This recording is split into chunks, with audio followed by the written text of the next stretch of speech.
It was 7:05 on a Saturday morning in August. I flipped one breaker in a substation I had built with my own hands in 1988. 124 luxury homes in the subdivision next door went dark in the same second. The temperature outside was already 91 degrees and climbing. The Labor Day weekend pool party was scheduled for 10. The HOA president was waking up in a Lululemon bikini cover-up. Her house had no air conditioning, no working refrigerator, and no idea yet that her husband had been stealing electricity from my ranch for 9 years. She would learn that in the next 45 minutes. Her husband would learn it from a Texas Ranger. The 124 homes would learn it together. The Texas Hill Country has a particular way of teaching people what infrastructure means. I have spent 32 years watching it teach those lessons. This Saturday, it was finally my turn to teach one. Where are you watching from? Drop a comment. I should back up. The ranch is called Vickers Springs. It is 480 acres of limestone and live oak in Burnett County, Texas, about an hour and a half northwest of Austin, and 2 miles east of a town called Bertram. My grandfather paid $63 an acre for it in 1947. My father expanded it twice. I bought my father out in 1985 with 30 years of savings and a small loan from the Burnett County Cattlemen's Bank.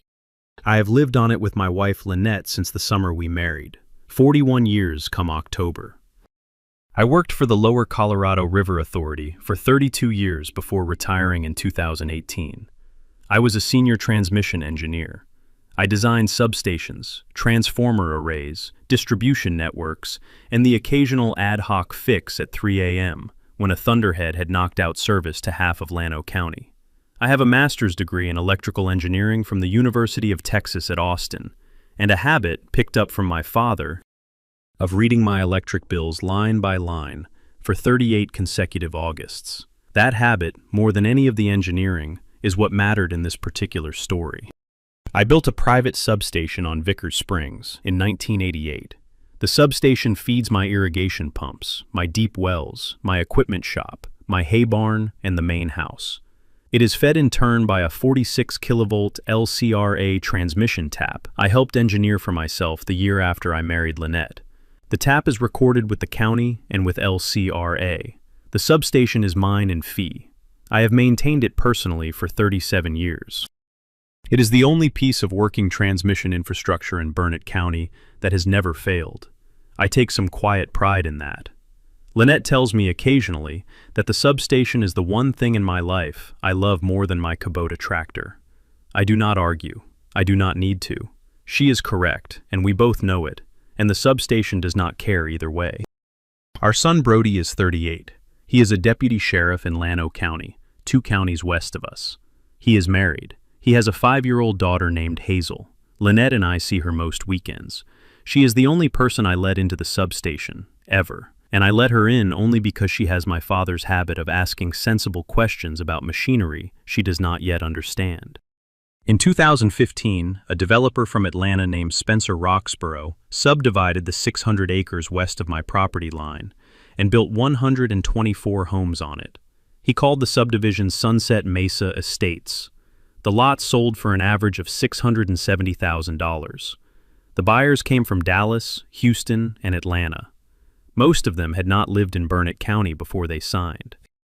Spencer had a problem in 2015 that I did not learn about until late that summer.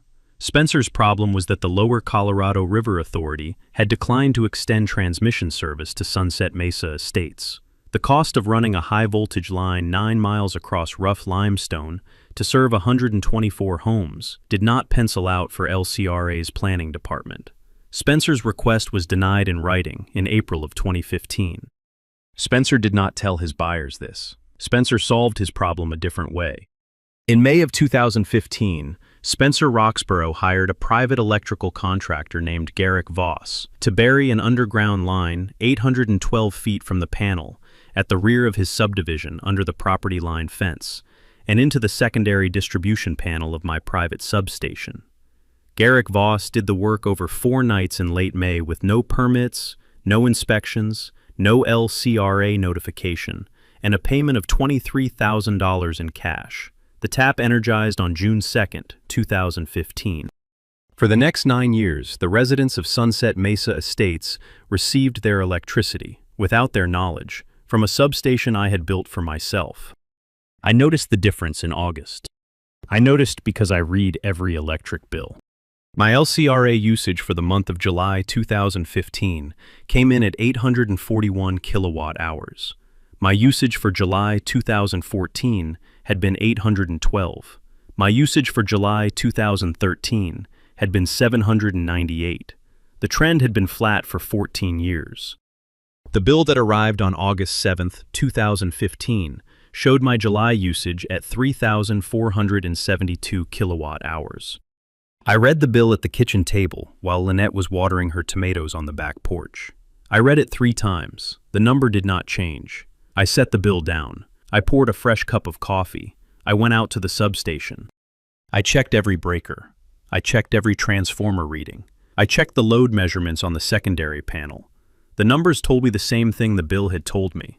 Something was drawing approximately 2,700 kilowatt hours of load from my substation that was not me. I walked the fence line. I found the tap about 90 minutes later. It was buried 20 inches under the soil at the southeast corner of my property. The trenching was fresh. The cover dirt was the wrong color. The conduit splice was a hack job. Undersized, ungrounded, dangerous to anyone who tried to work on it in 5 years. I stood at the spot for a while. I took photographs with the camera I always carried in my truck. I drove home. I sat at the kitchen table with the photographs and the bill in front of me. Lynette came in from her tomatoes. "Rennie." "Yes." "What is it?" I told her. She sat down across from me. She put her hand on the back of my hand. "What are you going to do?" I looked at her. I had 2 answers. Both answers led to substantially different outcomes. I gave her the answer my father would have given. "Lynette, I am going to wait." She nodded once. She poured herself a cup of coffee. She sat with me for a long time. That was August 2015. I waited for 9 years. People ask me, after the story became public, why I waited. They ask me with the kind of tone that suggests they think I should have called the sheriff in August of 2015, with the bill in my hand and the photographs in my pocket and a chainsaw in my truck. I have an answer for those people.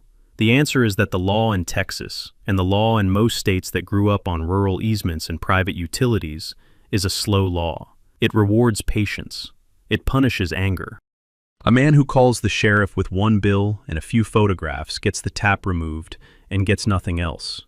The contractor walks. The developer walks. The HOA, in due course, hires a different contractor and a different developer and builds the same tap in a different place. The slow law, by contrast, allows a man with a kitchen table habit to build a case the size of an unabridged dictionary, while the wrong people keep doing the wrong thing in front of him. The slow law makes possible the moment when a contractor in Atlanta, a contractor in Texas, a developer in a rented house in Lakeway, and an HOA president on her own porch in a Lululemon bikini cover-up all wake up on the same Saturday morning with the same federal warrants on the same kitchen counter. The slow law is patient. The fast law is satisfying for a week. The slow law is satisfying for the rest of your life. I had a master's degree in electrical engineering. I had also been raised by a man who had been raised by a man who had grown up in the cotton fields outside Lampasas during the Depression. I knew the slow law. I did not wait passively. I waited methodically. I documented every monthly bill from 2015 forward. I photographed the tap location every 6 months. Same angle, same time of day, same camera. I took depth readings of the conduit twice a year to confirm it had not been moved. I filed quarterly notes with my attorney Glyn Fontaine, who started a contingency case file in October 2015 and added to it patiently every quarter for 36 quarters. I made 1 trip to the Texas Public Utility Commission in 2017 to verify, in person, that my LCRA tap permit was current, my substation registration was current, and my private utility records were spotless. They were. They have been every year since. Spencer Roxborough sold the last lot in Sunset Mesa Estates in November of 2016. He moved back to Atlanta. He left the subdivision in the hands of a property management company in Austin that did the minimum required to keep the lights on. The lights were on, technically, because my substation was keeping them on. In 2022, a 46-year-old transplant from Houston named Vanessa Roxborough, Spencer's wife, was elected president of the Sunset Mesa Estates Homeowners Association. She and Spencer had moved into the largest house in the subdivision earlier that spring. The Atlanta sales office had been quietly closed. Spencer was now what his LinkedIn called a private real estate consultant. Vanessa was what her HOA Facebook described as your devoted community president and proud Texas Hill Country neighbor. She had been in office about 90 days when she filed her first nuisance complaint against me. It was about my tractor noise. The tractor was a 1996 Kubota that I ran twice a week for hay and once a year for the pasture mowdown. The complaint was rejected by the Burnett County clerk in 3 business days. She filed another about my cattle. That was rejected in 2 days. She filed a third in October 2022 about the industrial appearance of my equipment barn, which she could see from the back deck of her house. The complaints kept coming. I kept waiting.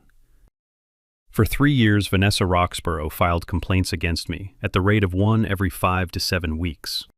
Most of them were nuisance complaints to Burnett County. A few were to the Texas Department of Transportation. One was to the Texas Commission on Environmental Quality, alleging agricultural runoff from my cattle pastures into Sunset Mesa's stormwater retention pond. TCEQ sent an investigator named Maureen Dunaway, who walked my pasture for an hour and a half, took 6 soil samples, called Vanessa from my driveway with the results, and read to her, on speakerphone, the section of the Texas Water Code that prohibits frivolous complaints. Maureen Dunaway then sent Vanessa a bill for the cost of her investigation. Vanessa did not file with TCEQ again. She did keep filing everywhere else. In April 2024, she escalated to the Sunset Mesa Estates Facebook page. The first post was a photograph of my equipment barn taken with a long lens from her back deck. The caption was 300 words long. It used the word blight 4 times. It tagged the Burnett County Tourism Office, which had nothing to do with anything. The post received 48 comments. 37 of them were from her supporters.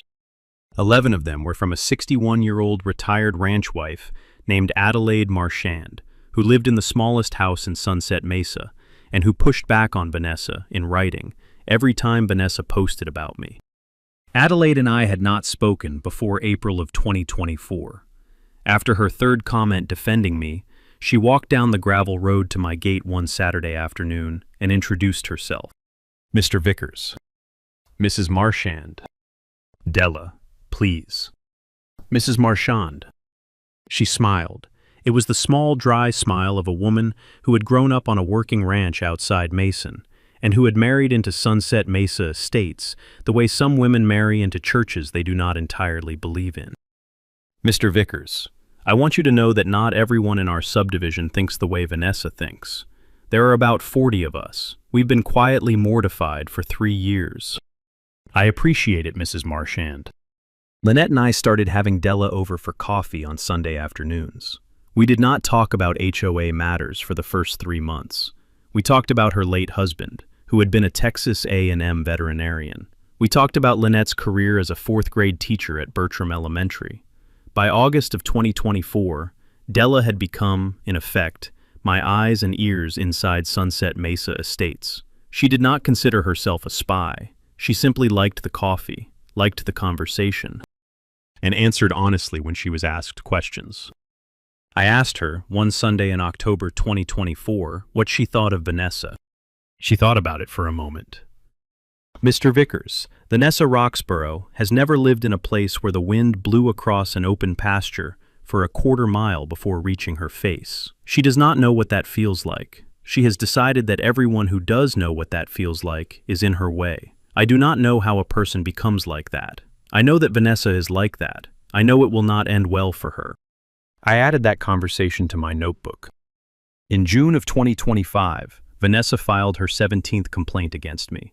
This one was different. This one was a private letter, hand-delivered to my mailbox at the end of the gravel road. The letter was on Sunset Mesa Estates HOA letterhead. It was signed by Vanessa as president, It said the HOA had received reports that my electrical infrastructure was encroaching on the western boundary of my property and was therefore subject to HOA review and corrective action. The letter said the HOA reserved the right to remove any encroaching infrastructure at the HOA's discretion. I read the letter twice. I called Glyn Fontaine. Glyn. Rennie. Vanessa Roxborough has put a threat to my power infrastructure in writing on HOA letterhead. There was a pause on the line. Then Glyn said the sentence he had been holding for 10 years. Rennie, I think she is finally going to do it. I think she is finally going to give us what we have been waiting for. I said, I think she is too.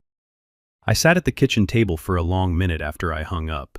Lynette was on the porch with a glass of iced tea. The cicadas were starting in the live oaks. The June sun was already past its hottest point of the day, and the limestone hills to the east had taken on the dusty rose color they take on every evening between June and September. I thought about what was coming. I thought about what Lynette would have to live with for a few weeks while it played out. I thought about Brody driving up on a Friday night from Llano County, and Hazel asking the kinds of questions a 5-year-old asks when grown-ups are working through something serious. I thought about Della Marchand sitting in her smallest house in Sunset Mesa Estates, with a notebook she had been keeping for 3 years, and a quiet patience that had been waiting for someone to finally listen to her about her HOA president. I thought about all of it for about 4 minutes. Then I poured a fresh glass of iced tea and walked out to the porch and sat with my wife. That was June. The wire was cut on a Thursday afternoon in mid-August. I was in the machine shop replacing the spark plugs in a Honda generator I keep on a wheeled cart for emergencies. The shop is a 40 by 60 steel structure with a concrete floor, a workbench, and an overhead service drop wire that runs from my substation to the shop's main panel along a 12-foot pole at the southwest corner. I had built the pole in 1989. I had installed the drop wire in 1989. The drop wire is 2-pole insulated triplex, rated for 30 amps continuous load. At 3:11 p.m., I heard a chainsaw. The shop's overhead door was open. I walked to the door. I looked across the gravel road. 3 men in white t-shirts and yellow vests, with the words Hill Country Vegetation Services printed on the back, were standing under my service drop. One of them had a steel gas chainsaw running. He was looking at the wire. Vanessa Roxborough was standing 15 feet from him in a coral Lululemon top and white shorts, with a cell phone in her right hand and a clipboard in her left. She was pointing at the wire. I walked out of the shop. I walked to the property line. I stopped about 20 feet from the man with the chainsaw. I did not raise my voice. Mrs. Roxborough. She turned. She smiled. Mr. Vickers, we are conducting routine vegetation maintenance along the HOA property line. Your service drop is encroaching on our airspace. Per the letter I sent you in June, the HOA is exercising its corrective action authority. Mrs. Roxborough, the wire is on my property. The pole is on my property. The airspace above my property is mine, not yours, and you have no corrective action authority over any part of it. Mr. Vickers, I'm afraid you are mistaken. The man with the chainsaw looked at me, looked at Vanessa, looked at the wire, and made a decision I have no doubt he came to regret. He revved the saw. He brought it up to the wire. He cut the wire in 3 seconds. The wire fell across my gravel drive in 2 pieces. There was a small bright flash as the live conductor grounded out on the chain-link fence. The shop went silent. The lights, the air compressor, the radio, the welder, all dead in the same second. Vanessa Roxborough smiled wider.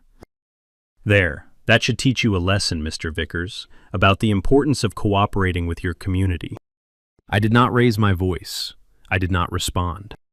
I turned around. I walked back to the shop. I closed the overhead door. I walked to the house. Lynette was in the kitchen. Rennie. Yes. The lights went out. I know. Vanessa Roxborough's contractor cut my service drop. They are still on my property. I have it on 3 cameras. I am calling Glyn. Lynette put down the dish towel she had been holding. Rennie, today. Today. All of it. All of it. She kissed my cheek. She went into the bedroom and started packing an overnight bag because she knew, the way she has known these things for 41 years, that Brody would be coming up from Llano County by sundown. I called Glynn from the kitchen. "Glynn, Vanessa Roxborough's hired crew just cut my service drop to the machine shop. I have it on camera. The crew is still on my property. They have a steel chainsaw, a yellow vest, and a Lululemon-wearing supervisor." "Rennie." "Yes. It is time." "Glynn, it is." He hung up. I called Trey Whitaker at LCRA. I called Reva Hartline at the Texas Public Utility Commission. I called Captain Garth Wincrest at the Texas Rangers. I called Sheriff Otis Tedford at the Burnett County Sheriff's Department. I called my son Brody at the Llano County Sheriff's Department.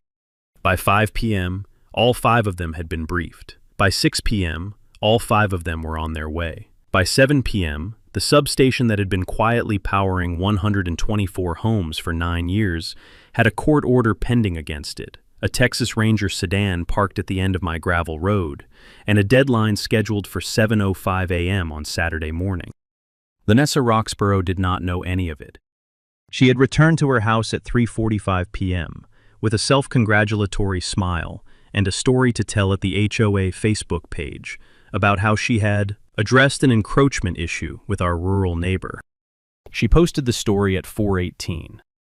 By 7 p.m., her Facebook post had 241 comments. None of them, yet, contained the word substation. The contingency file Glynn Fontaine had been quietly maintaining for 10 years was 496 pages long. Page 1 was the August 2015 LCRA bill that had first told me something was wrong. Page 2 was the photograph I had taken of the tap location 90 minutes after I had read that bill. Pages 3 through 186 were the quarterly photographic documentation Glynn had taken. Same angle, same depth measurements, same coordinates, over 36 consecutive quarters. Page 187 was the affidavit Trey Whitaker had signed at LCRA in 2019, confirming, on the record, that the tap was unauthorized, unpermitted, and never disclosed by Spencer Roxborough or his construction company. Pages 200 through 350 were Vanessa's nuisance complaints, cross-referenced and indexed. Pages 351 through 420 were the records of Spencer Roxborough's known financial dealings, pulled by Glynn through a series of public records requests over 5 years, that established a pattern of cash payments to Garrick Voss, whose Atlanta business license listed his specialty as private utility installation, and whose Georgia state tax filings showed exactly $23,000 in unexplained income in May of 2015. Pages 421 through 496 were the proposed court documents, drafted, redrafted, polished, that Glynn had been ready to file the moment the right trigger arrived. Vanessa Roxborough had finally pulled the trigger at 3:11 p.m. on Thursday, August 14, 2025. She had hired a vegetation crew to cut my service drop. She had stood on my property and watched it happen. She had filmed it on her cell phone. She had posted about it on the HOA Facebook page. She had, in the space of an hour, generated more admissible evidence than the entire decade of nuisance complaints combined. By Friday morning, Glynn had filed 3 documents at the Burnett County District Court. The first was a motion for emergency declaratory judgment, citing Texas Penal Code Section 31.04, theft of services, and Texas Utilities Code Section 17.005, unauthorized energy delivery. The motion asked the court to declare the Sunset Mesa tap unauthorized and to authorize me, as the rightful owner of the substation, to disconnect the tap.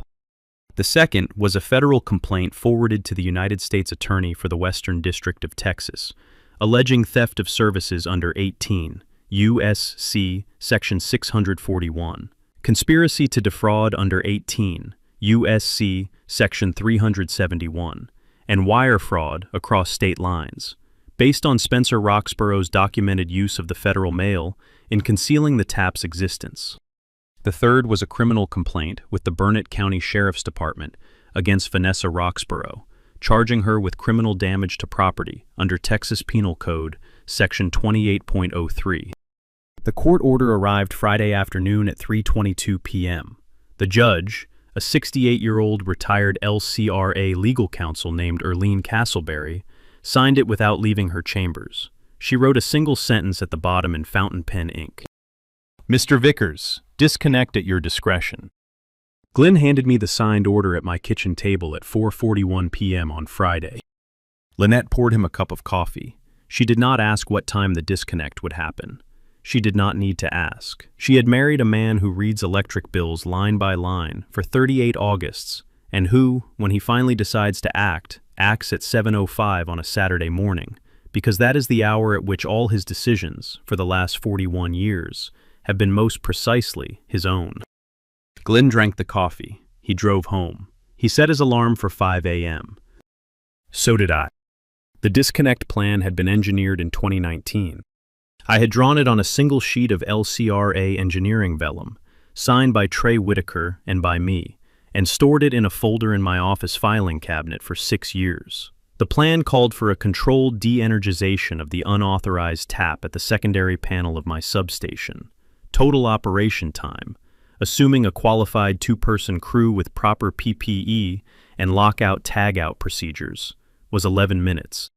By 6 a.m. Saturday morning, my equipment barn had been turned into a small operations center. Trey Whitaker had arrived at 5:40 in his LCRA pickup, with a folding clipboard and a black and white printed copy of the engineering vellum. Glenn Fontaine had arrived at 5:55, with the court order in a clear plastic sleeve. Texas Ranger Captain Garth Wincrest had arrived at 6:02 in an unmarked sedan with 2 Rangers in tactical vests behind him.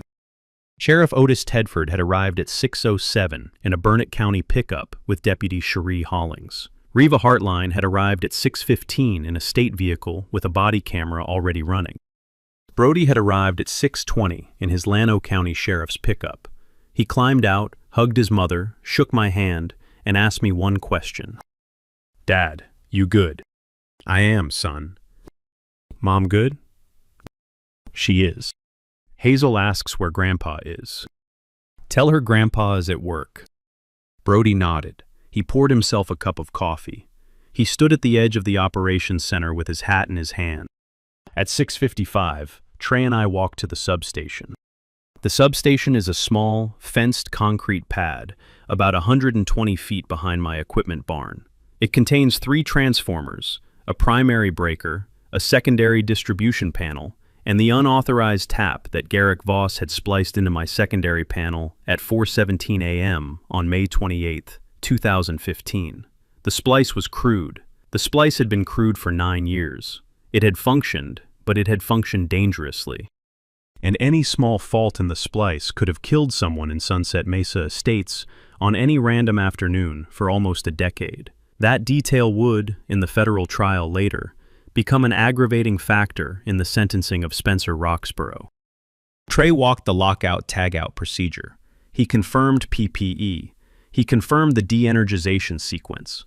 He looked at me. I looked at him. "Trey, are we good?" "Rennie, we are good." I opened the primary breaker.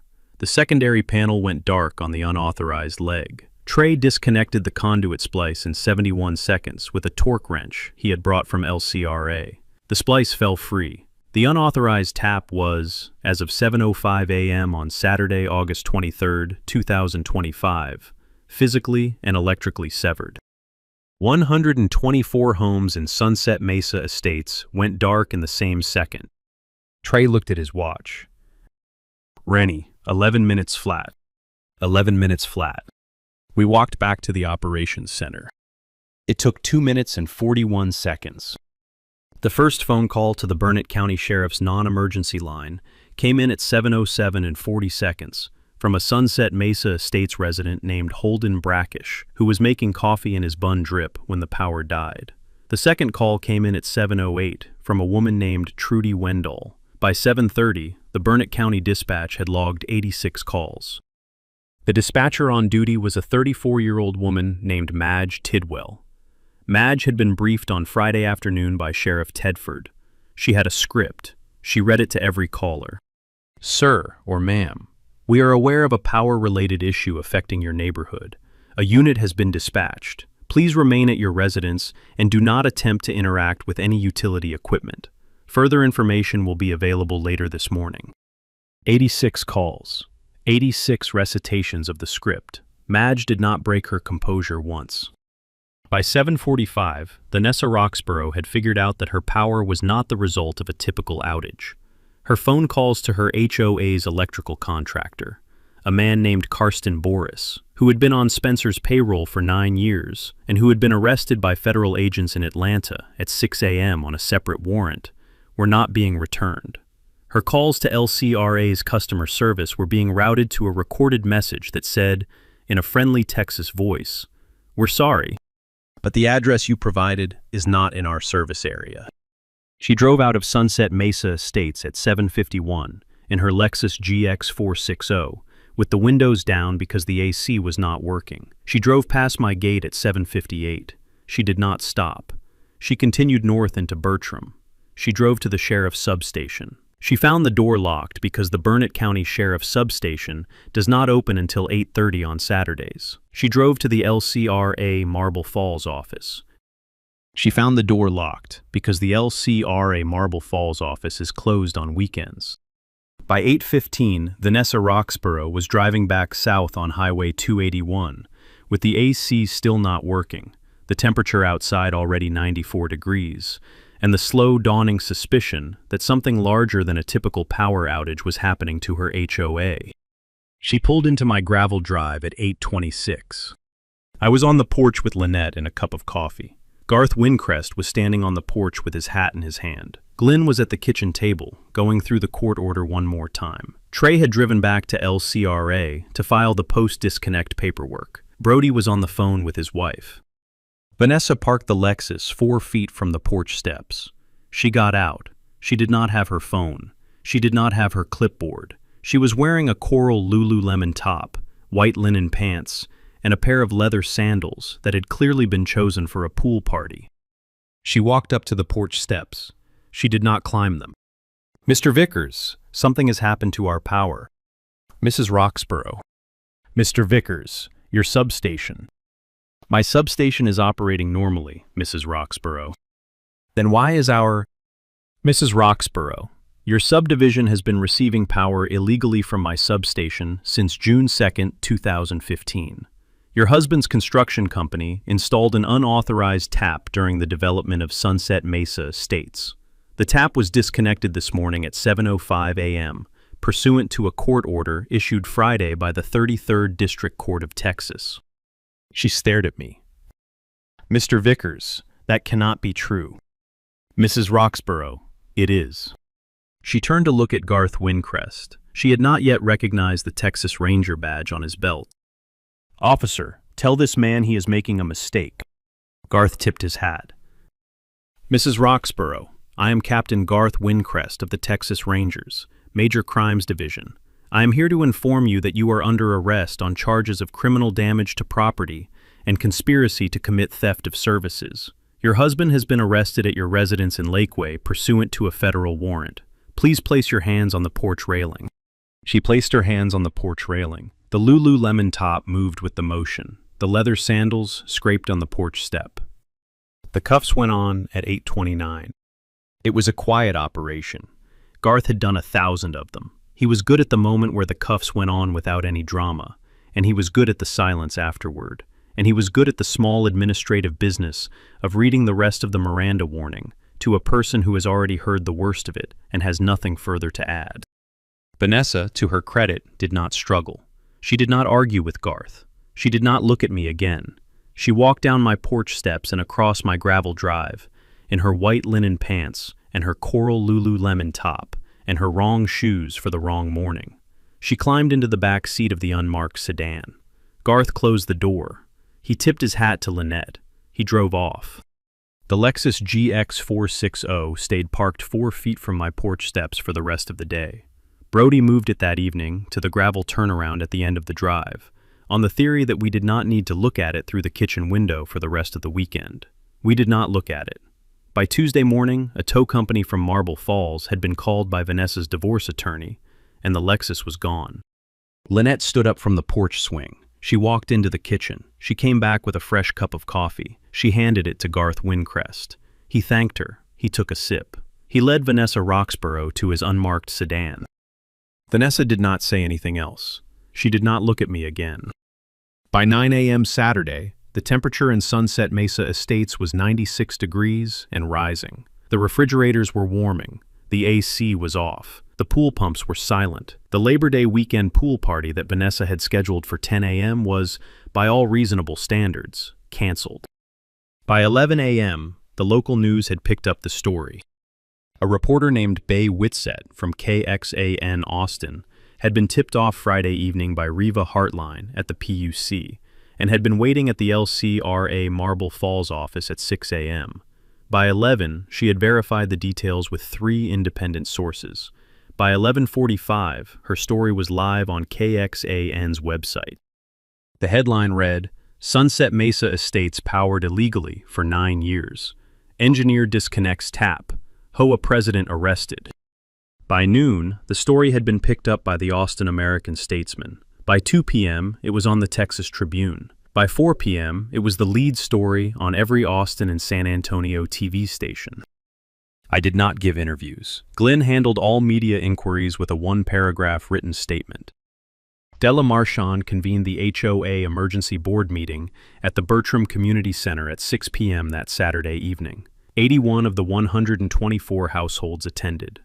Della was elected interim HOA president by acclamation. She spoke for 11 minutes. She read out, in plain English, the timeline that had been forwarded to her by Glenn Fontaine. She named the parties. She quoted the court order.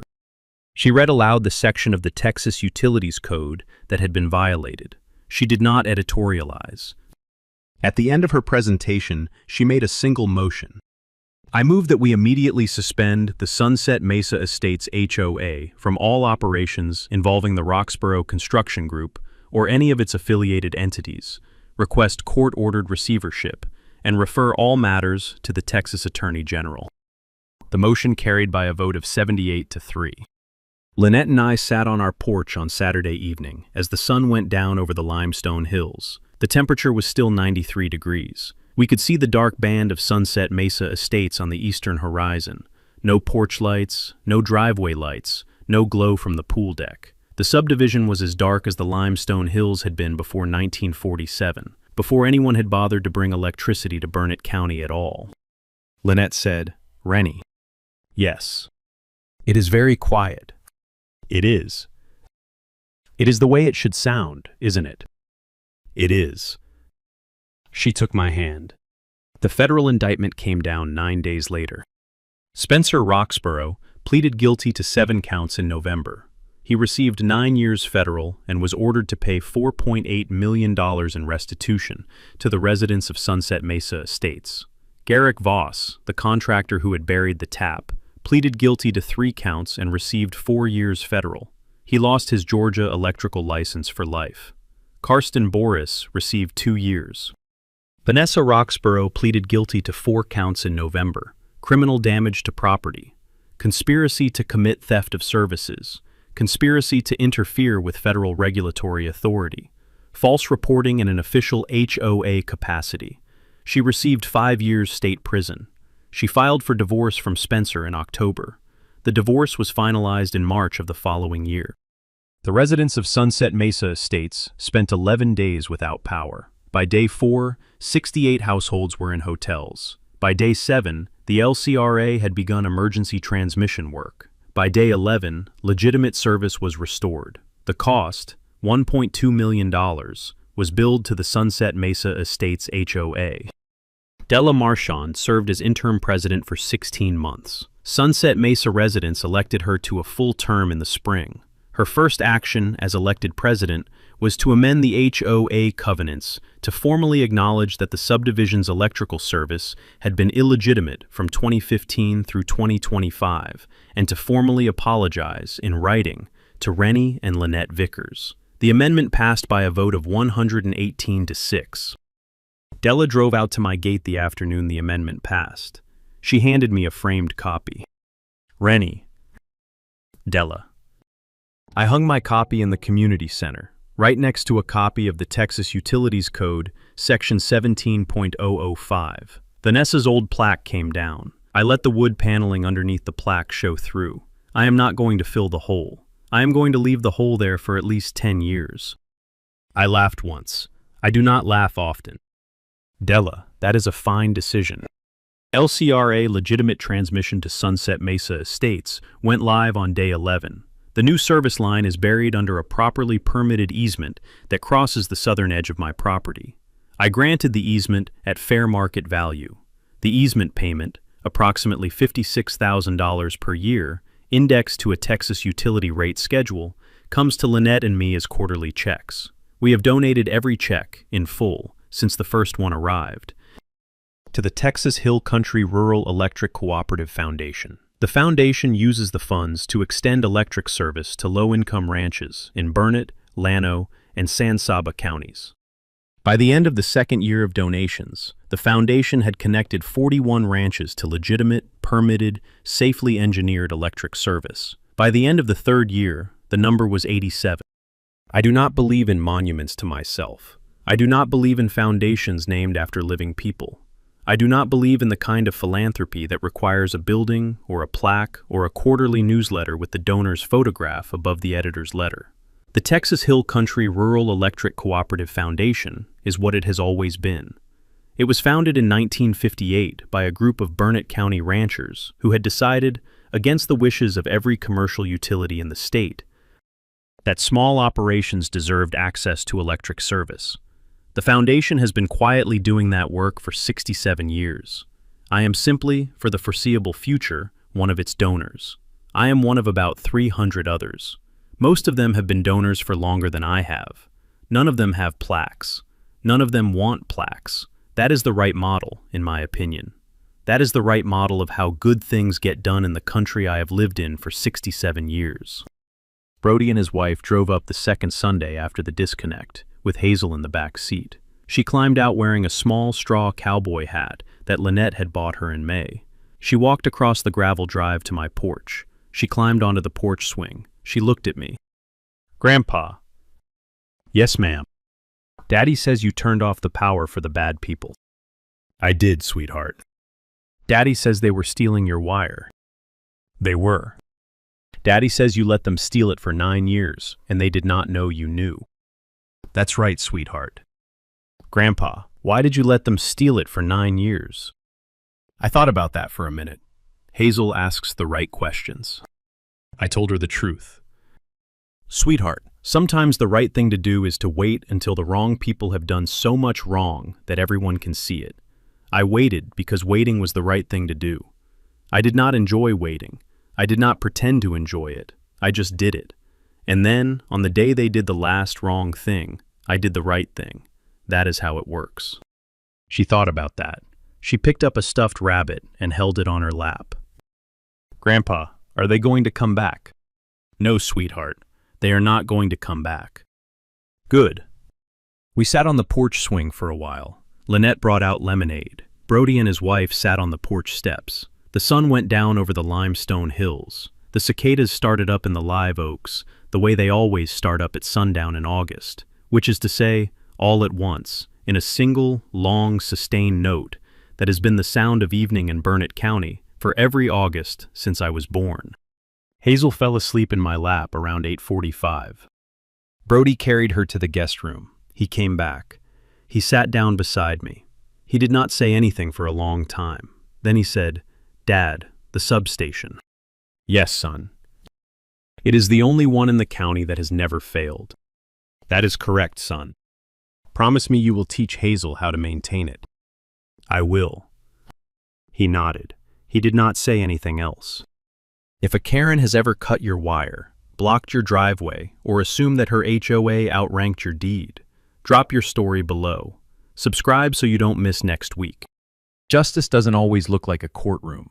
Sometimes it looks like one breaker, flipped at 7:05 on a Saturday morning, in a substation an electrical engineer built with his own hands in 1988, and never expected to need to defend in court. Here's the thing about Vanessa Roxborough. She didn't lose because Reddy Vickers was meaner than her. She lost because she didn't read her own utility bill. Spencer Roxborough's electricity tap had been on her property since she moved in. Her air conditioning had been pulling current illegally for 9 years. her pool pump, her refrigerator, her string lights. All of it had been stolen from the neighbor she was busy filing nuisance complaints against. She did not know. Spencer did not tell her. Vanessa filed complaints anyway. The strongest neighbors in any community are the ones who read the bills, photograph the splices, document the trends, and wait. Rennie did not win because he was angry. He won because he had been ready since August of 2015. If Karen had ever decided that her HOA had a right to your land, your wire, or your patience, drop your story below. Subscribe so you don't miss next week. Justice is patient, and sometimes it is just one breaker flipped a sunrise.